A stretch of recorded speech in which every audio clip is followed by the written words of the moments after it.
আমার স্নেহের ছাত্র ও ছাত্রীরা, এখন আমি তোমাদের বাংলা সাহিত্যের একটি বিশেষ গল্প অন্তঃসলীলা সেটা পাঠ ও বিশ্লেষণ করে শোনাবো। যারা তোমরা বাংলা নিয়ে পড়াশোনা করছো, বাংলা পাস ও অনার্স নিয়ে আইডিসি বিষয়কে তোমরা পছন্দ করেছো, তো তাদের জন্য আজকের ভিডিওটা বিশেষ গুরুত্বপূর্ণ হতে চলেছে।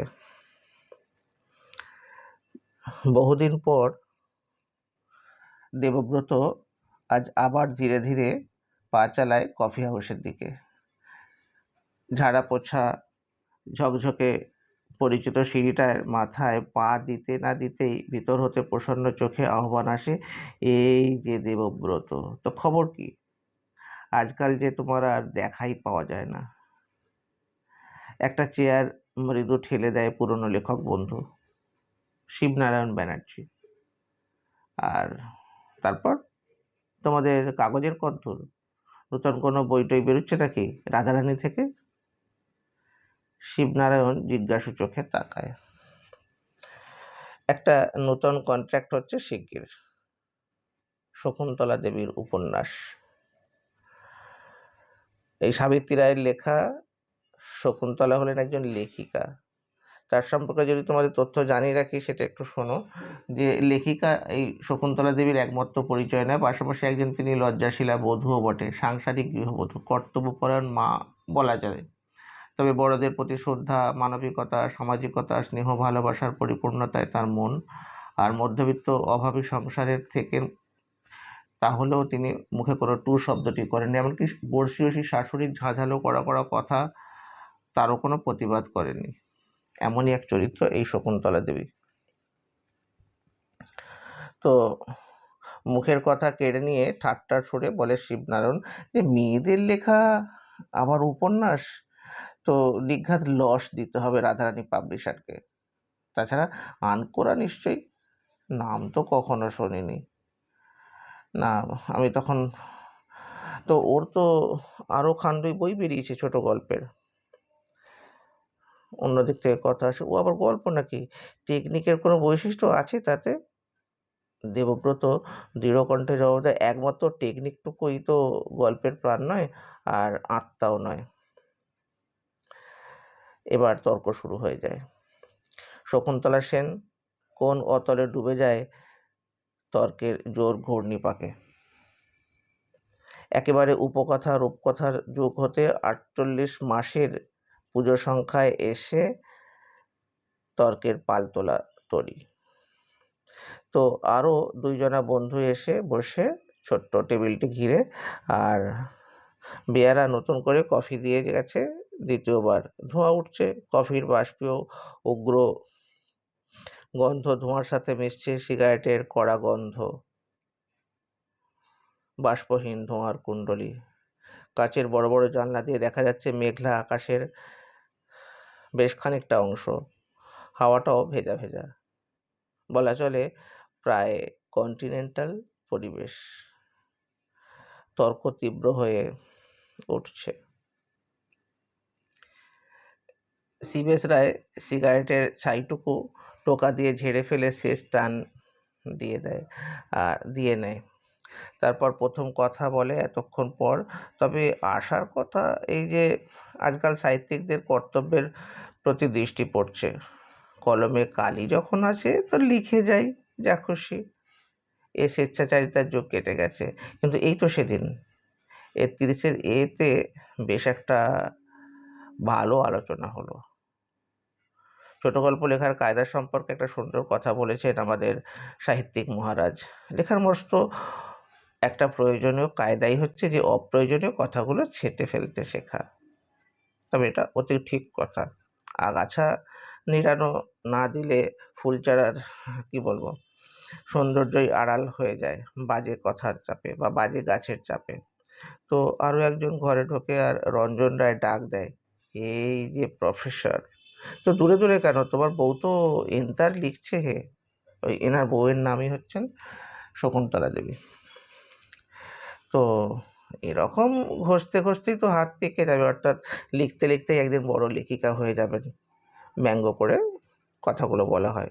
দেবব্রত লজ্জিত বোধ করে শকুন্তলা সম্পর্কে এই ধরনের উক্তিতে, কেন যেহেতু তার স্বামী আর শকুন্তলার লেখার একজন উৎসাহী পাঠকও সে।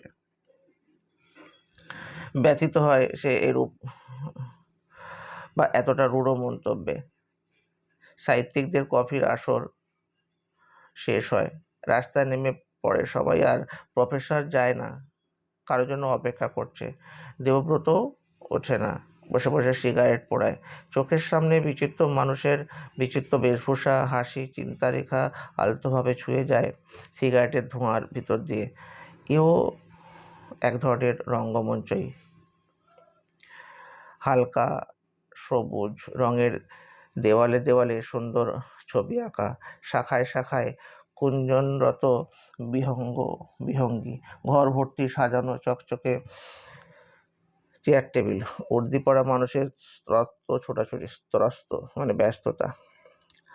নূতন আরেকটি দল এসে দখল করেছে সাহিত্যিকদের পরিত্যক্ত চেয়ারগুলি। উগ্র এসেন্সের গন্ধ একটা মোহময় রেস বিস্তার করছে দেবব্রতের চিন্তামগ্ন মনে। সাহিত্যিকদের কথাই ভাবছে সে, তো বয় এসে শূন্য পেয়ালা পিরিচগুলি সরিয়ে নিয়ে যায়। চমক ভাগে দেবব্রতর, এবার তো উঠতে হয়। প্রফেসরও বেরিয়ে আসে একসঙ্গে। আচ্ছা, নমস্কার। নমস্কার, কাল কিন্তু আপনার বাড়িতে যাচ্ছি, একটা লেখা দেওয়ার কথা আছে এবারের সংখ্যায়, আর ঠিকানাটা আবার একটু মিলিয়ে নেয়। পরের দিন ঠিকানা পকেটে নিয়ে বের হয় শকুন্তলার লেখা আনতে, আর ঘুরতে ঘুরতে সরু একটা আবঝা অন্ধকার গলির ভিতরে এসে পড়ে। এই রাস্তা কি? রুয়াকে বসা একটা লোকের কাছে একটু খোঁজ নেয়। এই গলি? দেবব্রত এগিয়ে চলে। তো একটু অসতর্ক হয়ে হাঁটলেই গায়ের জামার ছোঁয়া লেগে যায় দুপাশের বাড়ির দেওয়ালে। অসাবধানী পানের পিকের দাগে, অর্থাৎ ছোট্ট গলিতে থাকে ওই লেখিকা শকুন্তলা দেবী। অসাবধানী পানের পিকের দাগে নানা আকারের চিত্র দেওয়ালে দেওয়ালে আঁকা। আর কোথায় বা সর্দি বসা পাকা পাকা কফ লেগে আছে, দেওয়ালের বিবরণ দেওয়া আছে। যে গলিটার মধ্যে শকুন্তলা দেবী থাকেন সেই গলিতে দেবব্রত ঢুকছে, আর দেবব্রত চোখ বুলিয়ে চলে বাড়ির নম্বরগুলিতে। মনটা বেশ কিছু দমে গিয়েছে এরই মধ্যে। এই গলিতে শকুন্তলা দেবীর আস্তানা, অত বড় একটা লেখিকা। তো একটা পুরনো আমলের স্যাঁতসেঁতে বাড়ির সম্মুখে রেখে হঠাৎ থেমে গিয়েছে অপরিসর গলিটা, সরু নোংরা গলি। আর দেবব্রতকেও থামতে হয় অগত্যা। চোখের সামনেই জল করছে নম্বরটা 8/7B। তো এই বাড়িতেই থাকেন শকুন্তলা দেবী। অবশ্য নবীনা লেখিকা শকুন্তলাকে দেখেনি সে, আর চেহারাটা দেখেনি, কিন্তু ভিতরটা দেখা হয়ে গেছে, কেননা তার গল্প উপন্যাস পড়া হয়েছে। তো এত ঘনিষ্ঠভাবে পরিচিত মানুষ 10 বছরের পরিচয়ও হয় না। শ্রদ্ধা করে সে শকুন্তলা দেবীকে। ভিতর হতে দুয়ারের খিলটা খুলে যায়। মস্ত এক শব্দ করে একটি মেয়ে মানুষ বের হয়ে আসে। কতগুলো তরকারি খোসা, কুচো চিংড়ির আঁশ এনে ফেলে দেয় গলির একধারে। ভিতরে ঢুকবার সময় লক্ষ্য করে দেবব্রতকে। কাকে চাই? শকুন্তলা দেবী থাকেন এ বাড়িতে? ওই দিকের বারান্দা ঘুরে সোজা চলে যান। নির্দেশ মতো সোজাই চলে যায় সে, আবার একটা ভেজানো দুয়ারের সামনে এসে আটকে যায়। একটু ইতস্ততভাবে কড়া নাড়ে। বছর 7-এর একটা ফ্রক পরা মেয়ে বের হয়ে আসে। বাবা তো পড়াতে গেছেন, একটু বসবেন কি? না শকুন্তলা দেবী আছেন? না মা রান্না করছেন? আপনি ভিতরে এসে বসুন। আর ভিতরে ঢুকে একেবারেই দমে যায় দেবব্রত। আধা অন্ধকার ঘরখানার মাঝখান দিয়ে একটা প্রশস্ত পর্দা টানানো আর পার্টিশনের কাজ করা উদ্দেশ্য। আর একদিকে 2খানা তক্তপোষ জোড়া দেওয়া, তার উপর রাত্রির শয্যা গোছানো, রং ওঠা একটা পুরু সুজনি দিয়ে ঢাকা। স্তূপীকৃত বালিশের বিপুল উচ্চতা বড় বেশি স্পষ্ট করেই জানিয়ে দিচ্ছে যে এ বাড়ির জনসংখ্যা অর্থাৎ অনেকজন। একপাশে একটা নবজাত শিশুর শয্যা, ক্ষুদ্র ক্ষুদ্র বালিশ, কাঁথা, অয়েলক্লথ, আর দেওয়ালে টানানো অসংখ্য দেবদেবীর আর গুরুদেবের ছবি। উপরে জানলার তাকে বই, খাতাপত্র, পুরনো পত্রিকার পাঁজা ইত্যাদি। মেয়েটা ঘুরে আসে। ও কি, আপনি দাঁড়িয়ে আছেন? বসুন না লক্ষ্মীটি, মা এক্ষুনি আসবেন। পত্রিকায় এনে দেবো? ছোট্ট মেয়েটার কথায় আপন করা সুরে আপনি কি বলবো, অনেকখানি হালকা হয়ে যায় মন। আর দেবব্রত তাকিয়ে দেখে অপরিমিত যত্নে বেড়ে ওঠা কৃষ একটি মেয়ে। কৃষ মানে রোগা, আর কিন্তু সুস্থ একটি প্রাণ রয়েছে উজ্জ্বল চোখ দুটিতে। পর্দার ওপাশের প্রতিটি কথাই স্পষ্ট শোনা যায়। এপাশে আধা বয়সী মহিলাদের পরিচর্যা, খানিকটা কুৎসা, ওপাশ থেকে ডাক আসে, খুকি খুকি খুকি করে ডাক আসে, কিন্তু বাচ্চাটা তখন বলে, যাই ঠাকুমা। মেয়েটা ছুটে চলে যায়, আর দেবব্রত অগত্যা পড়া পত্রিকাটাতেই চোখ বোলাতে থাকে। কিন্তু পর্দার ওপারের কর্কশ কথাগুলোই কানে এসে ঘা মারতে থাকে বারে বারে।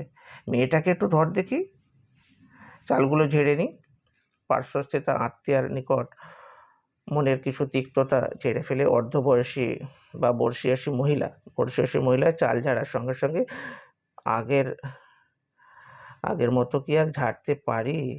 কিন্তু কি করব, রেশনের চাল, একে তো কাঁকর, তার উপর পাঁচমিশালি। সমবেদনা জানায় পার্শ্ববর্তিনী, তোমার কি আর এখন সংসারের কাজকর্ম করার বয়স আছে? এখন পুজো সন্ধ্যা নিয়ে দিন কাটাবার সময়। অমন ভাগ্যেই কিনা এখন মরতে পারলেই একমাত্র শান্তি। অদিষ্টকে বারে বারে ধিক্কার জানায়। পর্দা ঠেলে ঘরে ঢোকে শকুন্তলা। আপনাকে অনেকক্ষণ বসিয়ে রেখেছি, লজ্জিত সুরে সে বলে, কিন্তু লেখাটা তো টুকে রাখতে পারিনি। আপনি বরং একটু দেখে যান, কষ্ট করে এলেনই যখন। শকুন্তলা জানলার তাক থেকে এক মাজা পুরনো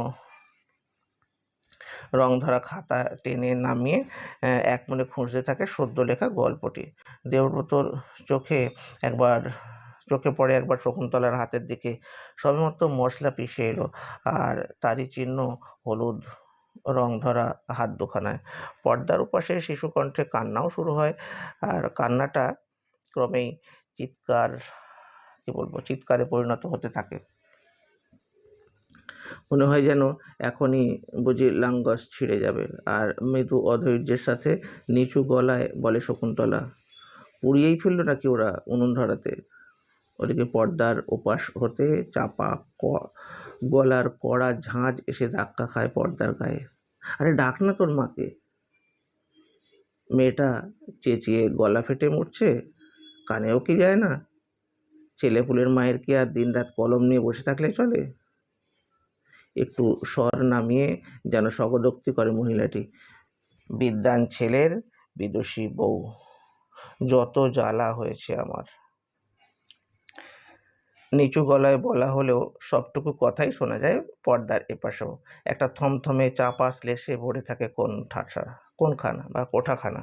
একটা থমথমে চাপা শ্লেষে ভরে থাকে কোঠাখানা। দেবব্রত নিমেষের জন্য একটু তাকায় শকুন্তলার দিকে। একটা লজ্জার কালিমায় ছায়াচ্ছন্ন করে ফেলেছে মুখখানা। একটু অপ্রস্তুতের মতো বলে ফেলে সে, আমি না হয় আরেকদিন এসে নিয়ে যাব।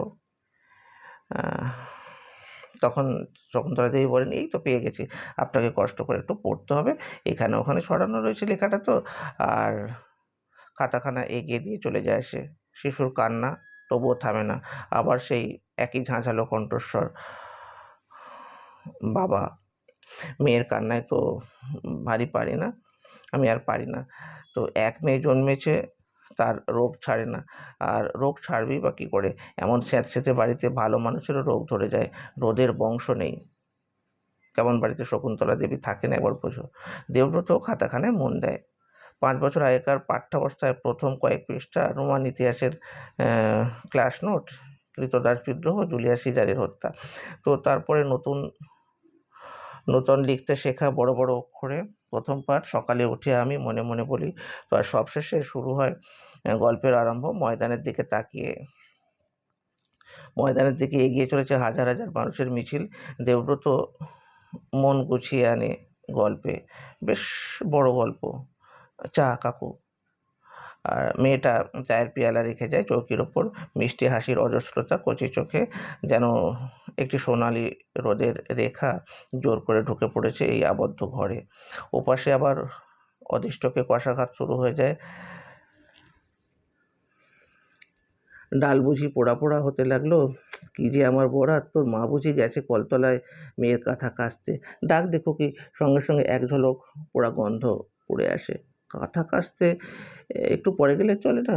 পার্শ্ববর্তী বিধু মন্তব্য করে। না গিয়েই বা করবেটা কি? এবারে একটু হতে না হতেই যা ভিড় লেগে যায় কলতলায়।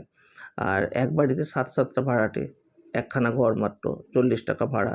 আর এই তো এরা সব খেয়ে গেল, এই ঘরটুকুতে ধুয়ে গঙ্গা জল ছিটিয়ে বসাবে আবার রান্না, তোমার রান্না।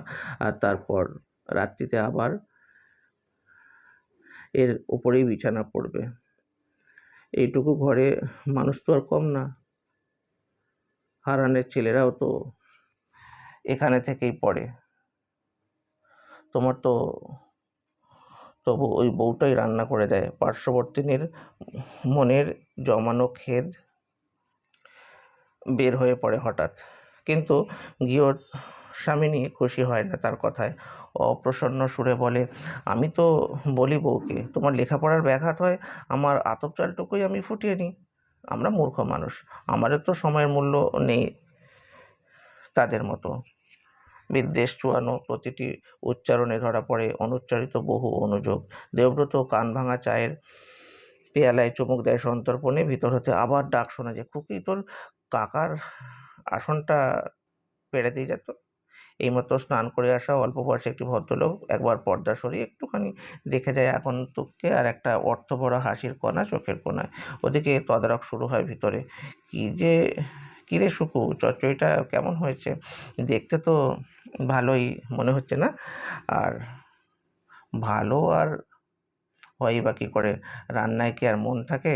তদারককারিণী ডাক দেয়, ও খুকি, তোর মাকে বল আর 4টি ভাত নিয়ে আসতে। ভাত নিয়ে প্রবেশ করে বধূ। শাড়ির মৃদু একটু শব্দ। আর কি বৌদি, গল্প লিখতে গিয়ে নিজেই আবার গল্পের নায়িকা হয়ে পড়ো না কেন? তো গল্পের নায়িকা হয়ে পড়ো না যেন। বিষ ঝরা রসিকতা। আর দেবর সম্পর্ক যখন রহস্য করার অধিকার তো আছে। আর অপরপক্ষ অবশ্য নিরুত্তর। তোর বৌদি কোনো কথা বলে না। পর্দার এপাশের ভদ্রলোকের উপস্থিতিটাই হয়তো বিধছে তাকে। অস্বস্তি বোধ করে দেবব্রত। গল্পটি পড়া শেষ হয়ে গেছে। গল্পের বলিষ্ঠ ইঙ্গিতময় রেশটুকু বারে বারে হোঁচট খায় লেখিকার পর্দার আড়ালের এই কুটিল ইঙ্গিতে। প্রফেসর সেন ঘরে ফিরে টিউশন ছেড়ে, আর হাতে একটা বাজারের থলি। এতক্ষণে স্বস্তির নিঃশ্বাস ফেলল দেবব্রত। নমস্কার। তো অনেকক্ষণ যাবৎ এসেছেন? ঘামে ভিজে যাওয়া গায়ের শার্টটাই অতি যত্নের সাথে খুলতে খুলতে বলে, আবার কলেজের সময় হয়ে এলো। কিছু মনে করবেন না, আমি শানটা ছিঁড়ে আছি। দড়িতে ঝুলানো একরাশ জামা কাপড়ের ভিতর থেকে খুঁজে বের করে ধুতিখানা। হ্যাঁ, আমিও এখন যাব। হাতের খাতাখানা দেখে বলে, এই গল্পটি রবীন্দ্র সংখ্যায় ছাপাতে চাই, আপনি নিশ্চয়ই পড়েছেন। আর মুখের কথা শেষ না হতেই উত্তর দেয় প্রফেসর, গল্প টল্প পড়ার কি আর ফুরসত আছে? খুকি তেলের বাটি দিয়ে যায়। আর মাথার তেল ডলতে ডলতে বলে, এককালে ছিল ওসব সাহিত্য টাহিত্যের উৎসাহ, আর এখন কলেজ আর টিউশন, আর আছে কালো বাজারে ছুটোছুটি। প্রফেসর চলে যায় স্নান সারতে। ওপাশে প্রফেসরের গলা শোনা যায়, ডাক্তার বাড়ি যাওয়ার সময় হলো না, দেখি রাত্রিতে যদি পারি। কিন্তু জ্বর তো বেড়েছে, কফও আছে বুকে। শিশুর মায়ের উদ্বিগ্ন উত্তরটুকু কানে আসে। শকুন্তলা ঘরে ঢোকে। কোলে কাঁথায় জড়ানো রুগ্ন শিশুটির চোখে জ্বরের ঘুম। ভালো করে লক্ষ্য করে দেবব্রত শকুন্তলার মুখের দিকে। গভীর বেদনার ছায়া চোখের গভীরে। মমতায় ভিজে ওঠে মনটা। কি চিন্তা করে সে যেন বলে, খাতাখানি নিয়ে যাই, টুকে নেবার ব্যবস্থা আমি করব। আর ঐকান্তিকতার স্পর্শে উজ্জ্বল হয়ে ওঠে চোখ দুটি। অনেক ধন্যবাদ। সে চোখে একটু সংকোচের সাথে বলে, আমি একবার চোখ বুলিয়ে দিচ্ছি তাড়াতাড়ি, আর আমারই উচিত ছিল লেখাটা ঠিক করে রাখা, কিন্তু বিয়ের জ্বর হয়ে পড়ায় সেটা করে উঠতে পারিনি। দেবব্রত অপেক্ষা করে। বসে বসে নত মুখে সে ঘরের মেঝেটা বহু স্তরে সিমেন্ট উঠে গিয়েছে, আর দেওয়াল থেকে সর্বক্ষণের জন্য একটা ব্যবসা গন্ধ বের হয়ে আসছে। আর একটা ছেলে ঘরে ঢোকে, দেবব্রত চেনে থাকে, শকুন্তলার ভাই সুব্রত। তো কোনো ভূমিকা না করে বলে, দিদি তুমি যে কিছু টাকা দেবে বলেছিলে আমাদের, সেটা আজ পেলে উপকার হয়। এক মুহূর্ত ম্লান হয়ে যায় শকুন্তলার মুখখানা। অপরাধীর মতো সুর করে বলে, টাকা তো দেবো বলেছিলাম, ভেবেছিলাম গতবারের লেখাটা দিয়ে বুঝি কিছু টাকা পাবো, কিন্তু আমাদের মতো নতুন হাতের লেখা নাকি কাগজে ছাপানোটাই যথেষ্ট মূল্য দেয়া। দেবব্রত তাকিয়ে দেখে আবার একটু লেখিকাকে। তো দুই হাতে 2 গাছা শাঁখের চুড়ি, পরিধানে মিলের মোটা শাড়ি, আভরণহীন কানের 2 পাশে চূর্ণ কুন্তল, আর 10টি টাকাও দিতে পারবে না। 10টি টাকাও দিতে পারবে না? আমি ওদের আশা দিয়ে এসেছি, দিদির কাছে ঠিক পাবো। কথা যখন দিয়ে এসেছে। আর ব্যথিত সুরে বলে সুব্রত, আর অরুণদা যে থাইসিস নিয়ে বেরিয়েছিলেন জেল থেকে, তোমাকে বলিনি কি? ইমিডিয়েটলি তাকে স্যানিটোরিয়ামে পাঠানো দরকার চাঁদা তুলে। শকুন্তলার বিবর্ণ মৌনী মুখের দিকে তাকায় দেবব্রত। ভাষাহীন বেদনার নীরব আর্তনাদে বুঝি ছিঁড়ে পড়ছে কোমল আত্মা। মৃত্যুর মুখোমুখি দাঁড়ান একজন অদেখা কর্মীর প্রাণের মমতায়, আর স্নেহের ভাইয়ের আশাভঙ্গের ব্যথায় বিদীর্ণ দৃষ্টি। তবু 10টি টাকাও দেবার শক্তি নেই তার। অনুমান করে দেবব্রত হয়তো আরও কত বাকি টাকার অপেক্ষায় দাঁড়িয়ে আছে। বাড়িওয়ালা, দুধওয়ালা, হয়তোবা ধার দেওয়া বন্ধুরাও। তোমাদের একটা কথা বলে রাখি, অনলাইনে এবং অফলাইনে তোমরা পড়ার জন্য যোগাযোগ করতে পারো, ডেসক্রিপশানে নম্বর দেওয়া থাকবে। আর অফলাইনে ব্যাচ চলছে দাসনগর, করমতলা এবং কলেজ স্ট্রিটে। আর অনলাইনে তো সর্বত্রই। অনলাইনে ছাত্রছাত্রীদের জন্য বিশেষ ছাড় রয়েছে। অল্প টাকার বিনিময়ে তোমরা ক্লাস নোটস বা এই নোটস তোমরা পেয়ে যেতে পারো। ডেসক্রিপশানে নম্বর দেওয়া আছে, যোগাযোগ করতে পারো। পাঠে আসি। সুব্রত চলে যায় ম্লান মুখে। দেবব্রত উঠে পড়ে। আবার সেই অপ্রশস্ত নোংরা গলি দিয়ে হাঁটতে হাঁটতে তন্ময় হয়ে ভাবতে থাকে দেবব্রত, এই মধ্যবিত্ত সংগ্রামের আড়ালেই কি চলেছে লেখিকার জীবনের অন্তঃসলীলা, প্রাণের প্রবাহ। ভিডিওটা এই পর্যন্তই। শেষ পর্যন্ত দেখার জন্য তোমাদের অসংখ্য ধন্যবাদ। ভালো লাগলে বন্ধুদের মাঝে শেয়ার করে দিও। আবার দেখা হবে অন্য কোনো ভিডিওয়ে।